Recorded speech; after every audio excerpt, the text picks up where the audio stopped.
बापाने आणि मुलाने छोट्या भावाचा खून का केला? कारण ऐकूनच हादरून जाल. सत्य घटना. घरामध्ये शांतता आणि एकमेकांच्या बद्दल आस्था असेल तेच घर सुखा समाधानाने राहते. घरातील किरकोळ वाद म्हणजे अधोगतीला सुरुवात असते. एकामागून एक वाद वाढत जातात आणि नात्यामध्ये तेढ निर्माण होतो. आपली माणसेच मग वैरी वाटू लागतात. त्यातून एखाद्याचा जीव घेण्यापर्यंत मजल जाते. बुलढाणा जिल्ह्यामध्ये घडलेल्या घटनेतून हेच दिसते. सुनेला मुलगी झाली म्हणून आधी भांडण सुरू झाले. त्रासाला कंटाळून ती माहेरी निघून गेली.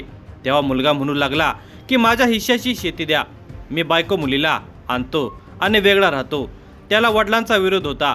या धुमसत्या वादामध्ये लहान भावाकडून मोठ्या भावाचा खून झाला.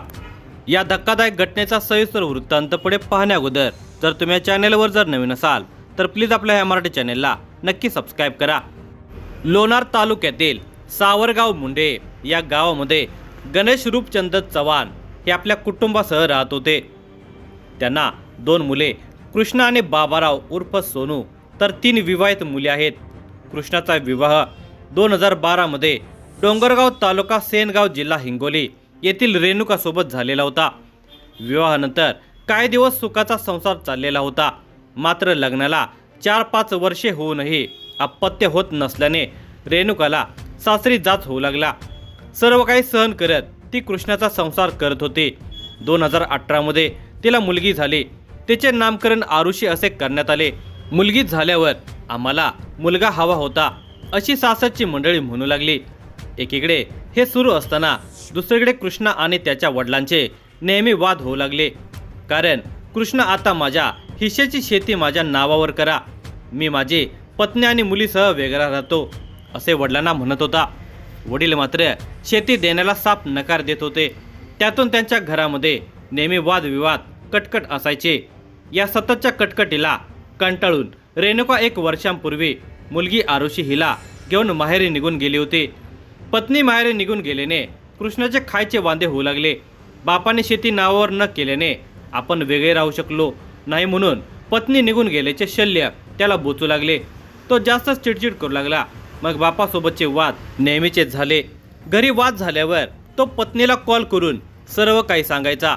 रविवार दिनांक 15 फेब्रुवारी 2026 रोजी दुपारी 3 वाजण्याच्या दरम्यान कृष्णा आणि बाप गणेश चव्हाण यांच्यामध्ये वाद सुरू झाला. तुम्ही माझी शेती नावावर करून द्या, मी माझ्या पत्नीला घेऊन येतो अशी त्याची नेहमीची मागणी वडिलांकडे केली.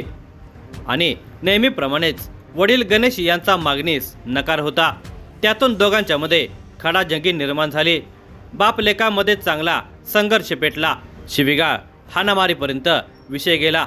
तेथेच उपस्थित असलेल्या बाबाराव उर्फ सोनू याने रागातच मोठा भाऊ कृष्णाच्या डोक्यामध्ये लोखंडी रॉडचा जोरात फटका मारला. एका फटक्यात कृष्णा दरवाजात रक्ताच्या थरोळ्यात पडला. तडफडत कृष्णाने सर्वांसमोर जीव सोडला. घडलेल्या प्रकाराने गणेश आणि सोनू दोघे बापले घाबरले होते. मात्र स्वतःला सावरत त्यांनी पोलीस स्टेशनला कृष्णा वाद करत असल्याचा कॉल केला. सावरगाव मुंडे या गावामध्ये कृष्णा मुंडे हा दारूच्या नशेमध्ये वडील आणि लहान भावासोबत वाद करत आहे अशी माहिती पोलिसांना मिळाली. भांडणामध्ये काही अनुचित प्रकार घडू नये म्हणून पोलीस तत्काळ 22 किलोमीटर अंतरावर असलेल्या सावरगावमध्ये पोहोचले. माहिती मिळालेल्या ठिकाणी काही अंतरावर पोलिसांनी गाडी उभी केली. चव्हाणच्या घरासमोर मोठ्या प्रमाणामध्ये गर्दी झालेली होती. पोलिसांना पाहताच गर्दी हळूहळू पांगत गेली. गर्दीतून वाट काढत पोलीस कृष्णा चव्हाणच्या घराजवळ पोहोचले. तेव्हा पोलिसांना दरवाजात एक व्यक्ती रक्ताच्या थरोळ्यामध्ये पडलेला दिसला. त्याची कुठलीच हालचाल दिसत नसल्याने त्या व्यक्तीचा मृत्यू झाल्याचा अंदाज पोलिसांनी लावला. त्यावेळी गणेश चव्हाण याने रक्ताच्या थरोळ्यात पडलेल्या कृष्णा चव्हाण असून त्याने भांडणामध्ये स्वतःच्या हाताने डोक्यात मारून घेतल्याचे काकुळतीला येऊन पोलीस उपनिरीक्षक धनंजय इंगळे यांना सांगितले असता इंगळे यांनी मृतदेहाचे निरीक्षण केले. मृतकाच्या डोक्यावर मागच्या बाजूला मोठी जखम झाली होती. त्यातून रक्त ओघळत होते. डोक्याच्या मागे स्वतःच्या हाताने मारून एवढी मोठी जखम होणे अशक्य दिसत होते. यामध्ये काहीतरी काळे बैरे असल्याचा संशय पोलिसांना आला. वरिष्ठांना या बाबीची कल्पना उपनिरीक्षक इंगळे यांनी देऊन फॉरेन्सिक टीमला पाचारण केले. पोलिसांनी दिसत्या परिस्थितीचा पंचनामा करून मृतदेह पोस्टमॉर्टमसाठी लोणार रुग्णालयात पाठवण्यात आला।